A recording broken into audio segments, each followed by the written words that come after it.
mañana. Hace 4 horas, diputada, que se terminó la interpelación, más o menos.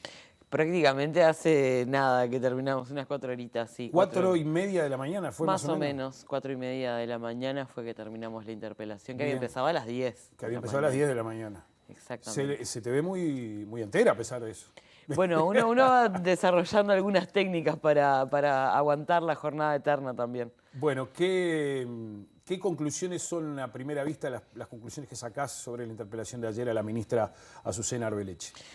Bueno, la interpelación del día de ayer lo que confirma es justamente que el Frente Amplio no se equivoca cuando dice que el gobierno está teniendo errores de diagnóstico y justamente el gobierno con esos errores de diagnóstico está diseñando medidas que son insuficientes. Y cuando hablamos de las medidas insuficientes, ayer lo discutimos durante toda la jornada, no hablamos de algo que pasa por la opinión, de qué es lo que habría que dar o qué es lo que habría que hacer. Hablamos de los resultados, ¿no? Es decir, el gobierno enfrentó una crisis como la de la pandemia. Nosotros preveíamos justamente que esa crisis iba a tener impactos muy fuertes en el tejido social y en lo económico. Efectivamente los tuvo, pero la economía se recuperó y mientras la economía se recuperaba, la gente se seguía cayendo, ¿no? Entonces, lo que vemos es que las medidas que ha ido implementando el gobierno no han sido suficientes para paliar esta situación de crisis. ¿Por qué? Y porque la pandemia marcó un antes y un después, y ahí podemos poner un punto determinante. La pobreza no volvió a los niveles previos de la pandemia. El salario real cayó durante todo este tiempo. Hoy hay más gente durmiendo en calle que antes de la pandemia. Hay más niños en situación de calle que pernoctan en hogares del MIDES, por ejemplo, ¿no? Esas son fotos de la realidad muy importantes, donde mientras la economía sí prácticamente ya está a los niveles prepandemia, es decir, se recuperó, la gente no acompañó ese crecimiento de la economía. Y eso tiene que ver justamente con cuál es el rol del Estado, que mientras se dé ese crecimiento, bueno, se pueda distribuir, ¿no? Esta vieja tensión que hay y que nosotros no compartimos, que se ha salido a repetir por parte de algunos actores del gobierno, que es esta teoría de que, bueno, que la torta crezca y después derrame. Para que después derrame. El problema es cuánto tienen que esperar los que esperan el derrame y qué es lo que va a derramar. Los grandes esperadores, ¿no? Los esperadores siempre. Ayer, desde la coalición de gobierno, hubo algún sector que, si bien no se desalineó a la hora de votar las conclusiones, sí marcó algunas diferencias y hizo hincapié, por ejemplo, el diputado Álvaro Perrone de Cabildo Abierto con este tema de la insuficiencia de las medidas, ¿no? Sí, el gobierno instaló un relato casi que de manual para la interpelación de ayer, porque además escuchábamos justamente que se repetía lo mismo, y la cuestión sobre la suficiencia o no de las medidas quedaba relativizada. Ahora, es cierto que Cabildo Abierto viene planteando, como socio de la coalición, ya no el Frente Amplio como oposición, algunas medidas justamente para reforzar esta atención a la emergencia social que quedó después de la emergencia sanitaria. Y allí lo que vemos es que hay una suerte de hacer un doble juego, un doble rol de gobierno-oposición, que, bueno, nosotros siempre tratamos de poner en evidencia, ¿no? Porque está bien reclamar la suficiencia de las medidas, pero cuando el gobierno toma las medidas que no son suficientes, Cabildo Abierto las apoya. Vamos a algunos otros temas, porque obviamente todo este tema de la economía dentro de la interpelación se manejaron un montón de temas, disparados fundamentalmente de las preguntas que vos hiciste, que fueron 23. Fueron 23 preguntas. Exacto, 23 preguntas. Pero, por ejemplo, el tema salario real, que eso es indiscutible, porque ahí salen las estadísticas de que ya van 2 años de caída continua del salario real. ¿Qué respuestas se recibieron a tus planteos? Bueno, eran 2 preguntas. Una, si el gobierno mantenía el compromiso de la recuperación salarial a final de periodo, porque incluso salió el propio ministro de Trabajo en algún momento a decir que capaz que estaba comprometido Por lo menos en este año era, ¿no? Y después, ¿cómo se iba a dar? Porque desde que empezó la discusión del presupuesto nacional, el gobierno nos viene diciendo que sí, que va a cumplir con ese compromiso. Lo que nunca nos dice es cómo y cuándo. Y eso es parte de lo que esperan los trabajadores y las trabajadoras uruguayas. Una cosa es la incidencia que tiene el Poder Ejecutivo en el compromiso que asume con la recuperación salarial del sector público, que igual también viene perdiendo salario. Y otra cosa es lo que pasa con el sector privado, ¿no? Lo que sí es real es que el salario real hace 2 años que viene cayendo, por tanto viene cayendo el poder de compra de las familias uruguayas. Y acá hay una serie de problemas que se instalan y que agudizan esa pérdida de poder de compra. El problema que estamos teniendo con la inflación, y ayer lo marcábamos. ¿Por qué preocupa tanto? Si en otras administraciones también a veces la inflación se salía del rango meta.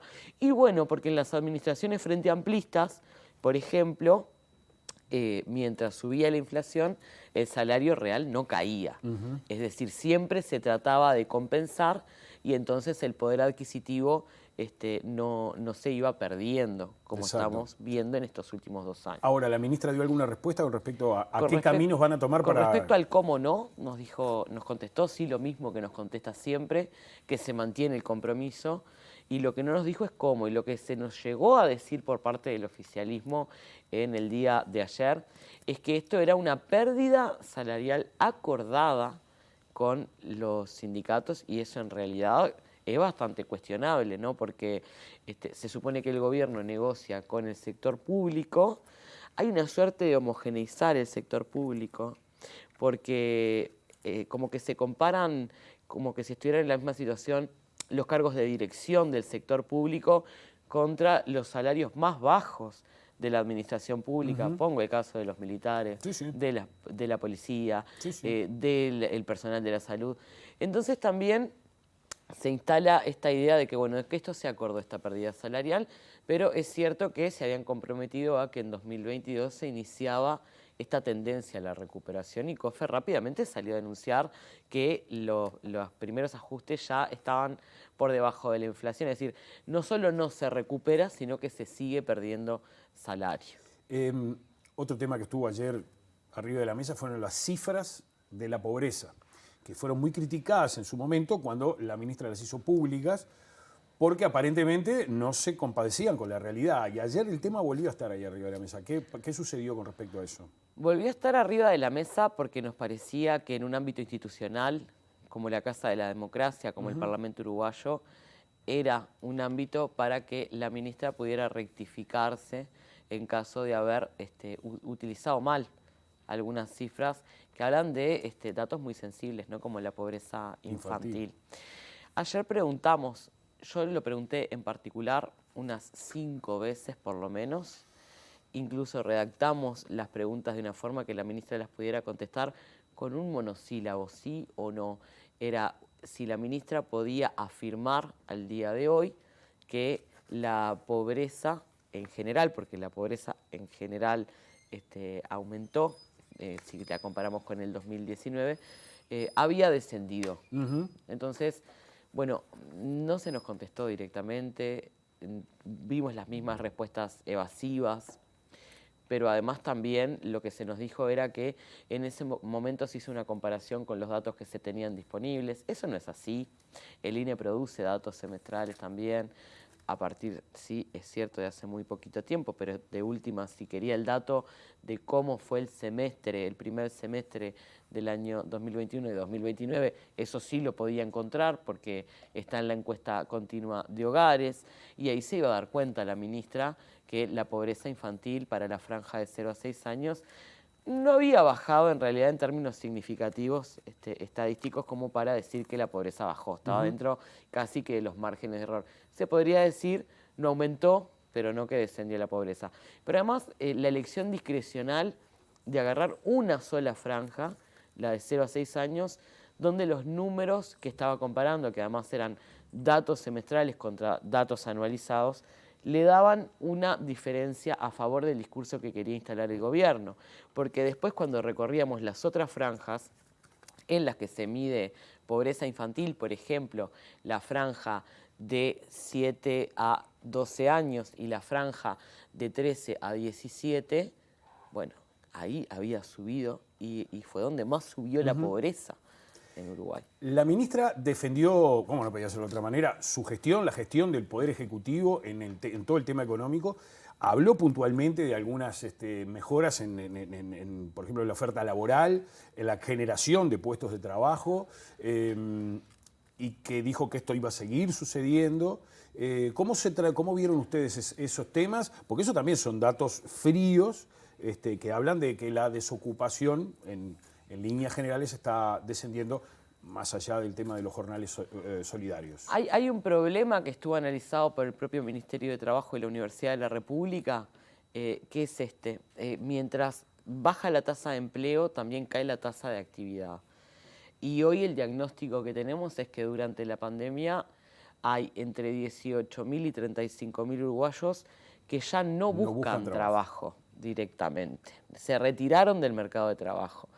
Entonces, esa tasa de desempleo, bueno, hay que ver cómo se mide. Pero también es cierto que en los números de empleo de personas ocupadas se consideran muchas veces estos puestos que no son de empleo, no porque las personas que estén en estos puestos de trabajo no sean trabajadores, son trabajadores que no encuentran otros trabajos, que son los jornales solidarios.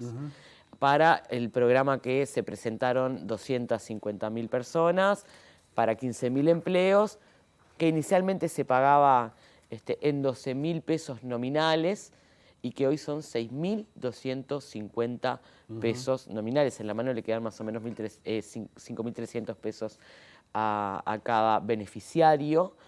Y bueno, lo que estamos viendo es que parte de la recuperación del empleo se está dando con puestos de trabajo de 6.250 pesos. Eso nos preocupa porque además se anuncia la extensión y los intendentes y las intendentas están muy preocupados por esta situación, porque obviamente el problema en el mercado de trabajo se sufre en todas las localidades.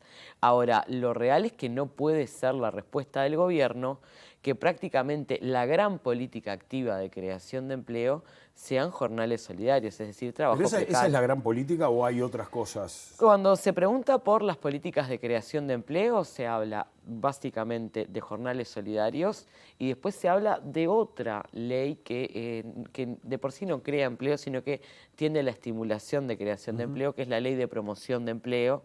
Una ley que fue creada en la administración Frente Amplista, en el último periodo de gobierno, que nosotros fuimos críticos después de los resultados, porque efectivamente a través de la exoneración de aportes o subsidios para la contratación de personas en franjas vulnerables de la población no fue muy efectiva, y esa es la otra política que se menciona. No vemos más inversión pública para estimular el empleo. Vemos que hay otra situación. Hay muchos puestos que se recuperaron, por ejemplo, de la construcción de UPM2 y las obras conexas. Eso se termina y ha generado un cierto efecto en los números de empleo. Ahora, no estamos viendo, por ejemplo, todas aquellas promesas de las que nos hablaba el gobierno sobre la inversión en innovación, en recapacitación laboral, en profesionalización para el trabajo, porque se caracterizan muy bien los problemas que tiene el mundo de trabajo. Automatización, gente que se va quedando por fuera del mercado de trabajo. La pandemia aceleró un proceso que veíamos venir, que era que mucha gente dejó de estar en su lugar de trabajo y parece ser prescindible del trabajo presencial. Ahora, hay algunos sectores que está claro que están teniendo un crecimiento muy importante, y eso, ¿a qué se debe? ¿Al trabajo del gobierno, a consecuencia de políticas instrumentadas por este gobierno, o a fenómenos exteriores que son los que influyen? Ahí hay una discusión muy interesante porque el factor externo muchas veces sirve para justificar la situación con respecto a la inflación, ¿no? Pero también es cierto que hoy está justificando gran parte de las ganancias que tiene el sector agroexportador, ¿no? Estábamos revisando los datos para la interpelación de ayer y hay precios que tienen récord históricos en lo que han alcanzado a nivel internacional, ¿no? Y entonces está claro que, bueno, eso puede ser parte de alguna acción del gobierno que lo que hace es mantener políticas de Estado, que lo que hacen es mantener la credibilidad del Uruguay en el mercado internacional, que eso es algo de largo aliento, no se construyó en estos 2 años, ¿no? Y lo decía el gobierno en junio del 2020 cuando le presentaba a los inversores internacionales una descripción del Uruguay que dista mucho del discurso que muchas veces hacen los primeros dirigentes del gobierno en los medios de comunicación, hablándole a la población uruguaya, ¿no? Pero es cierto que también hay un fenómeno de precios internacionales, sobre todo de los commodities, que aumentan y que ahí está dándose el crecimiento de la economía también. Betiana Díaz, diputada del Frente Amplio, del MPP, encargada ayer y parte de hoy, a la madrugada de hoy, de interpelar a la ministra de Economía, Azucena Arbeleche. Muchísimas gracias por estar, muchísimas gracias por aguantar despierta para poder visitarnos aquí en Ciudad Viva. Bueno, muchísimas gracias y un saludo a la audiencia.